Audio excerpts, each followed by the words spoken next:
Well, dang-o, y'all. So, trying to get today's walk done before the rain started, but I guess I failed on that one. Got about another quarter mile or so to go today.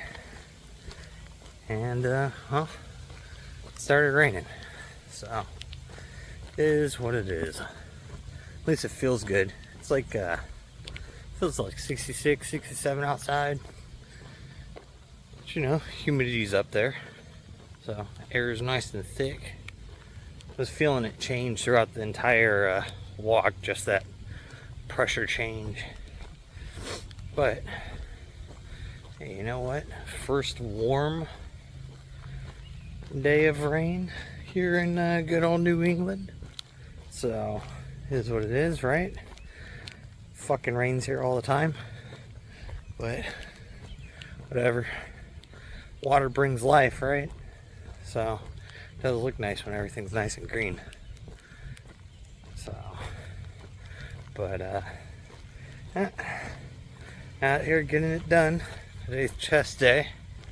So, not feeling too super fatigued or anything yet. Not doing any yard work today because, well, you know, it's raining. So, that'll be nice. We'll get back. We'll edit up today's video. And then that'll be live at 4. And, yeah, you know, freaking, who else?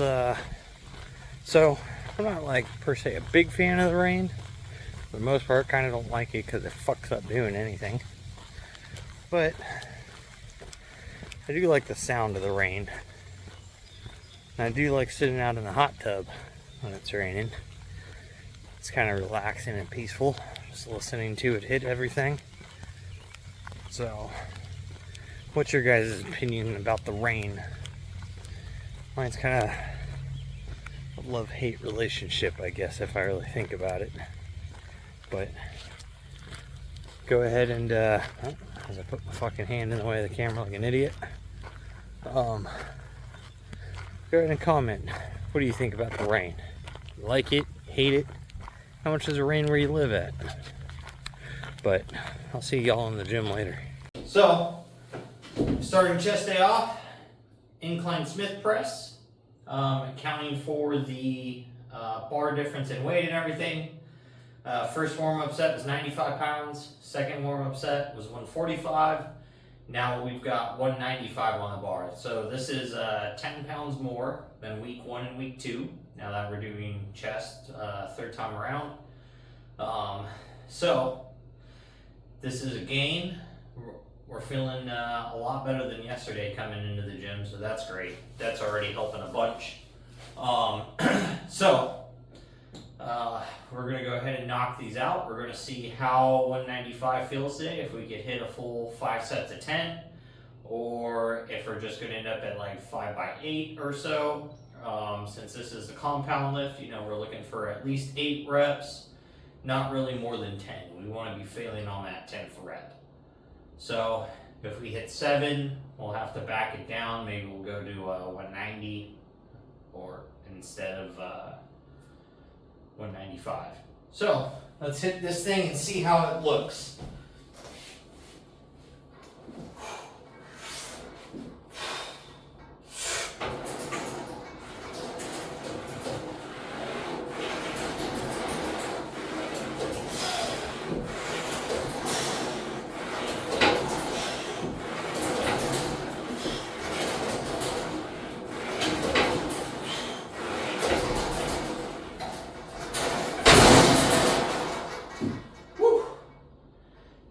Feels pretty good.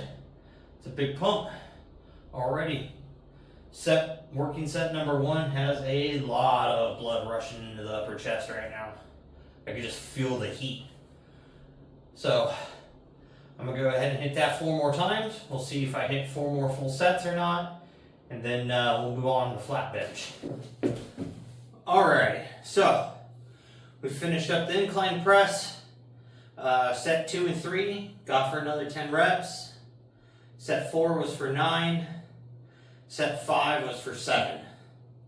So next week, I'm assuming it'll probably be 4 full sets and then fail at like 7 or 8 reps again. But that puts me right back in my window. So that 10-pound jump is justified. So we definitely want to be at 195 on that incline press. So since that's going up 10 pounds, normally the flat bench you're going to be quite a bit stronger with because you can press with a lot more oomph in the flat than you can the incline. So I went ahead and bumped that to 205 from 185. So that's going to be a 20-pound jump. We're going to see if we could do full 5x10. This is still definitely fairly light compared to my 1 rep, 2 rep, and even 5 rep max for bench press. So I should be definitely right in the ballpark still of where my flat press is, even though we're doing it second instead of first inside of this routine block. So anyways, let's go ahead and hit this, see if we can hit it for 10. I mean, there's definitely not saying 205 is light by any means. 205 pounds is heavy.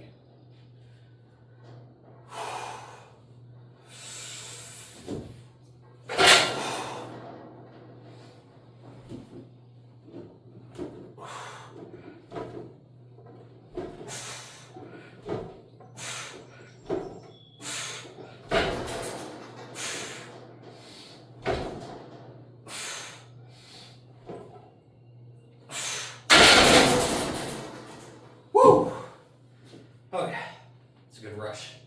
All right, so 205, feeling pretty good for 10 reps. So we'll definitely stay at that. No reason to move down. And we'll see how many full sets I'm able to get. And then we'll move on from here. Finished up the flat bench.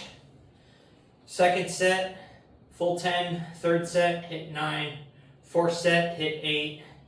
10th set, was only able to push up 6. So 205 is definitely pretty heavy, but other than the last set, I'm inside of that 8 to 10 range I want to be falling into on my compound lifts, so I'm not going to worry about it too much. Definitely can way feel a different pump and big load on the chest, which is what I like. I don't like always just feeling like a big pump and like I didn't move a bunch of weight, because I do enjoy, you know, a little bit of ego lifting. Who doesn't like lifting big ass numbers? So, granted, I'm just here doing it for myself and, you know, like the fucking 20 people who look at this shit. So, basically, ain't no competition. So, you know, even if you are at a gym or something, you got to keep in mind, you know, those big ego numbers, yeah, they're great. You look like, it looks awesome hitting them, and you'll impress some people. You're going to impress people who actually appreciate fitness and overall lifting. But I mean, other than that, those numbers don't mean nothing. They're not necessarily getting you gains, and they're not necessarily getting you bigger. But we're going to move on to seated pullovers, and that way we can work a little bit of the upper lat and that upper range there, but then really start engaging the chest and pulling the pecs into it to lock out that bottom half. Last 2 weeks I've been doing these at 50 pounds. I went ahead and bumped the weight stack up to 60, and I pulled it down twice. Feels like it's going to be about right. So I'm going to go ahead and try to hit these now for 5 sets of 12. So let's see what we got.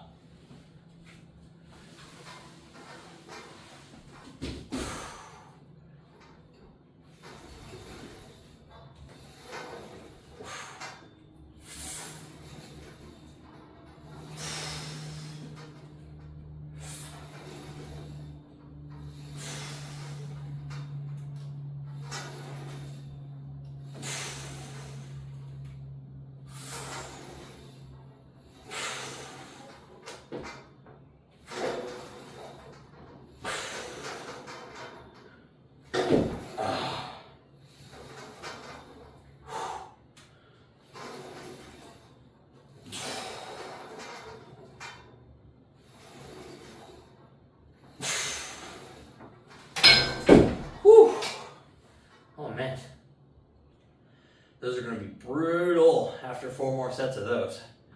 Definitely can feel the pump coming into the lower pec, outer edge of the pec, upper lat, definitely engaging there. So right where I want to be for those. Feels great. Again, if you guys haven't tried those things, give them a shot. It's a little modified version of, a traditional pullover, standing pullover type of thing, or like a chest pullover lane, like Skull Crusher style, but keeping the triceps out of it.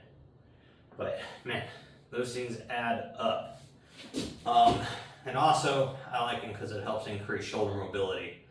So it's a little plus minus there, like you're not directly only isolating the chest, you're bringing in the lats initially, then you're bringing in the lower outer edge of the pec, and then you're also gaining some shoulder mobility out of it. So I like them for those 3 reasons.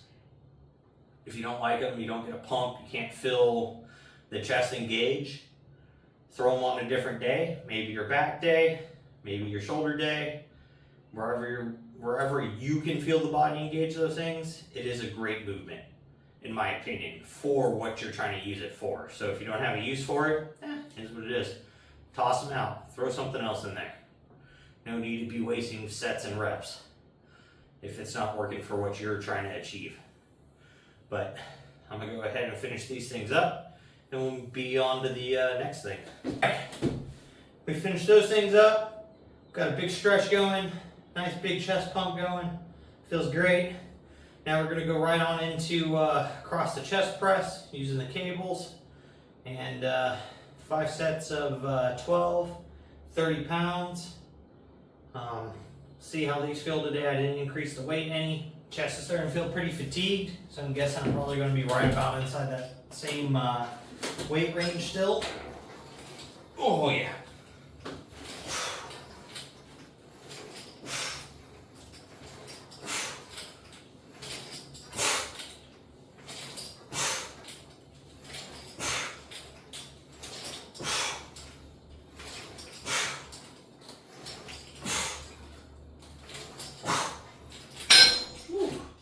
Feels good.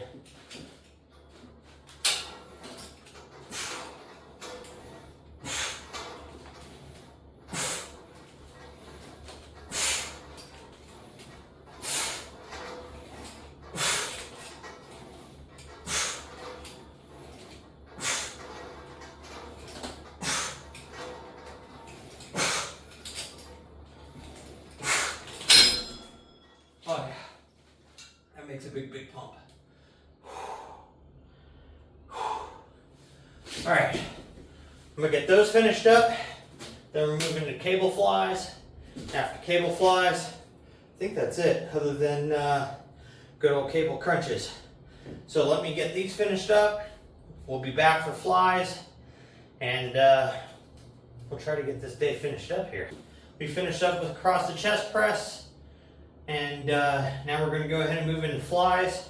My upper chest feels pretty toast today, and pretty fatigued now after doing those across the chest presses. They were super hard to finish. My last set I got to like 9 instead of 12, so they're definitely pretty fatigued.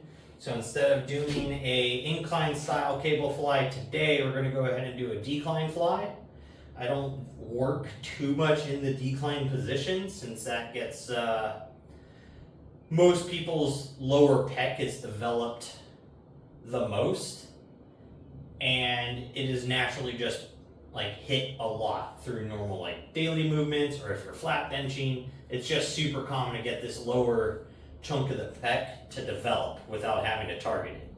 So because of that, I'm just going to throw them in today, hit them every so often so they get a little stronger, but I want to get that big stretch going inside of the lower pec so we start to get that edge here squared off, because nobody likes just a fucking, little whoop, tapered fucking pec. You want that thing being full and square as much as possible, if not bulging over the side of your rib cage, just enveloping fucking everything that's the front of you.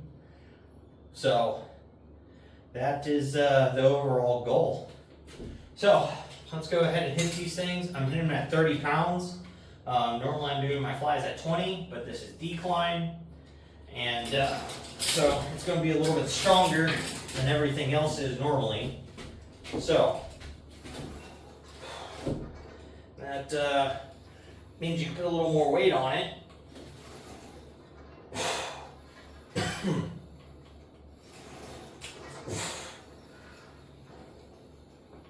But nice and powerful contraction, super slow release, keeping the tension on that thing and just fighting that stretch all the way through and bring it back. And you're gonna feel these things just light on fire after like 4 or 5 reps. You're just gonna push through that burn. Ugh.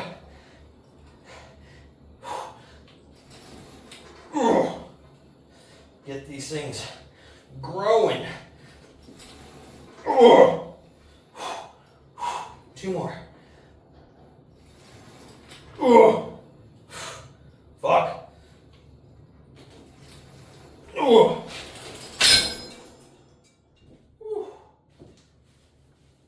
yeah. And pecs are starting to show up, eh? I'll take it. When you can see them in the chest or in the shirt, we're making progress. Don't got that little bird chest no more. So, next up, cable crunches after I do 4 more sets of these things. So I'll see you here in a moment to knock out that little bit of ab work. And then we'll be finished up for the day. Freaking crushing it. Today feels pretty good. We're done with the decline chest flies. So now we're going to go ahead and move into hitting cable crunches.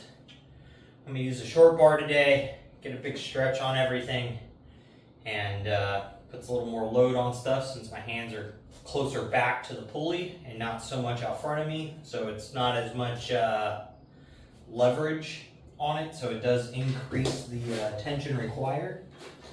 The other nice thing is too, is we're going to move up today in weight on these from 70 pounds to 80 pounds and see how we can do them here.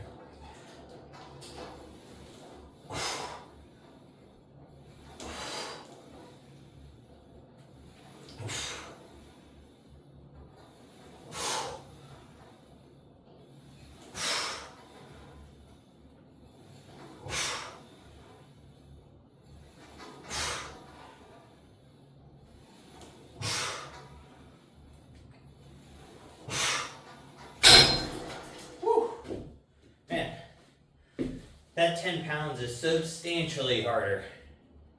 So it's nice, but definitely feels like I should be able to get through all the sets for 10 reps at 80 pounds.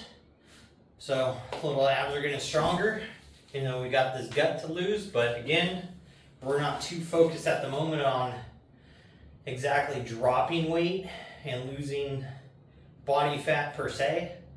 We are getting leaner as the days go on here without having to drop a bunch of weight. So it's keeping our strength up. And the longer we can keep our strength high before we really have to get into a deficit and we get weaker to start losing that stubborn body fat, the better, because we'll be able to put on a little extra muscle tissue, you know. If you get to, say, keep an extra pound of muscle tissue, that's going to burn some extra calories no matter what. So you're going to achieve a slightly higher deficit without having to restrict yourself as heavily. And then with doing the cardio on top of it, you know, that creates an active deficit. So say if you're trying to hit like a 500 calorie deficit per day, 3,500 per week, 3,500 calories is 1 pound up or down. So if you're 3,500 calories in a deficit, you'll lose 1 pound a week if all you're doing is dieting and nothing else to achieve that deficit. Hour-long workout, lifting, you know, we'll chalk up, say, 150, maybe 200 calories, but I'm gonna call it 150 calories. So that workout, there is 150. The 2-mile walk I'm doing, that should be about 100 calories. So now that's 250 calories of an active deficit. So if I'm eating, say, 2,500 calories a day, but I'm burning 250 in active exercise and movement, that would then, in theory, mean I'm only consuming 2,250 calories. And if I need 2,500 to maintain my body weight, that then puts me in a 250 calorie deficit. Then if I say eat 250 calories less, so I only have 2,250 calories to eat, plus the 250 calories of active exercise, burning additional calories, I've only come down 250 calories in my diet, but I'm getting a 500 calorie deficit. And you may not think 250 calories is a lot, but I'll tell you what, 250 calories adds up. So if you're at like 2,000 calories and you need to lose 500, that's going to bring you down to 1,750 if you're exercising at 250 calories a day, and if you're not, 1,500 calories. 1,500 calories, you're going to feel like crap, no matter what. Unless you're like 5'2" and like 110 pounds or something, like you're going to feel like shit at 1,500 calories. So, and then if you're working out and all that stuff, like it's not maintainable. You're never going to be able to keep that as your diet. So you're going to do that for a couple months, make a little bit of progress, but then you're just going to fucking springboard right back up when you start eating normally again. Now, if you're staying active and you're putting on that muscle mass while in that slight deficit and you're getting leaner but maintaining a weight, then you're going to have more muscle and you're going to reach a point to where like, oh man, like I'm pretty lean, I'm still eating, 2,100, 2,200 calories a day, and I'm jacked. Then you're in a happy place, and then like wintertime comes around, you start eating, like 100 calories extra, 150 calories extra per week, and you bring that back up, and then you might see your weight start gaining, say a pound a month or something. But that's probably going to be a half a pound of muscle, half a pound of fat, maybe a quarter pound of muscle, 3/4 pound of fat. But you do that for 4 or 5 months during the wintertime, and you're up another pound and a half of muscle. You got 6 pounds to lose when summer comes around. 6 pounds ain't nothing now at that point. That's freaking, again, you're back to that 250 calorie deficit with your workout for 6 weeks. And now you're slightly bigger and even more jacked every single time that comes around. Like, you don't want to bulk up super high and have to lose 30, 40 pounds. That sucks. That's where I'm at. I have to lose freaking like 25 pounds. It's a bummer. It's going to blow. But when I start to get down there and I get leaner and leaner, like I'm going to be larger and fuller because I've taken the time to slow that rate and put on as much muscle as possible. So let's keep that in mind when you're thinking about trying to like crash diet for your summer body. We're almost into June. If you've reached this point and you're already not, and you haven't been like focused on trying to be lean, and you're not already ahead of the game, or you just only have, like 4 or 5 pounds to lose to be at your summer weight that you want to be at, you kind of almost missed your window. But there's no reason not to start. You're just going to be a little bit late into the season. It's okay. Who cares? Progress is progress. And then that's going to give you a better starting point this fall when you get to come back into, your surplus or maintenance level of calories. And then next summer, you're just going to look great. So if you're in this to be shredded and just look good, that's basically all it's going to take. Playing with the calories, doing a little bit of cardio, doing a little bit of lifting. Like nothing freaking crazy. You don't even have to lift you don't have to bench 205 pounds plus. You can bench 135 for a bunch of reps and whatever. Like, you're just going to be lean and smaller, but you're going to look good no matter what. So remember too, like size isn't just everything when it comes to looking good. Like if you're not proportionate to the rest of your body, like you're going to look kind of silly. Like if your top side's super jacked, but you got these tiny little legs, like, maybe you should stop training upper body and train a little bit of legs, or bring your calories down some, increase your cardio, and let some of that upper mass disappear, and just drop a few more pounds, lose 5 pounds of muscle mass, but, overall aesthetically you'll look better. So there's a bunch of weird things when it comes into this stuff, and it's whatever you kind of want. So if you want to look like a triangle with toothpick for legs, do it. So it's all what you want. Just always remember that. Don't train and change what you want for your body type and goals because somebody else is saying, oh, you shouldn't do that for this or that, or you'd look better this way. Unless it's somebody that is your trainer to achieve your goal, or it's specific to your goal, to what you're trying to achieve, they're just hating on you. They're mad because they're seeing you make progress and they're not, or they're just not willing to work for what you're working for. So with that, anyways, I'm going to stop rambling. And that was chest day today, day 22. If you guys stuck around, thank you. I appreciate it greatly. Please hit that like and subscribe button. I'm seeing 20, 30 of you guys click on the video and stuff, but only getting 1 or 2 likes. The more likes I get, the more the algorithm's going to help push me to other people, get more subs and all that stuff, help me grow, and I greatly appreciate it. But anyways, go out there, get something done today, and don't be a lazy fuck.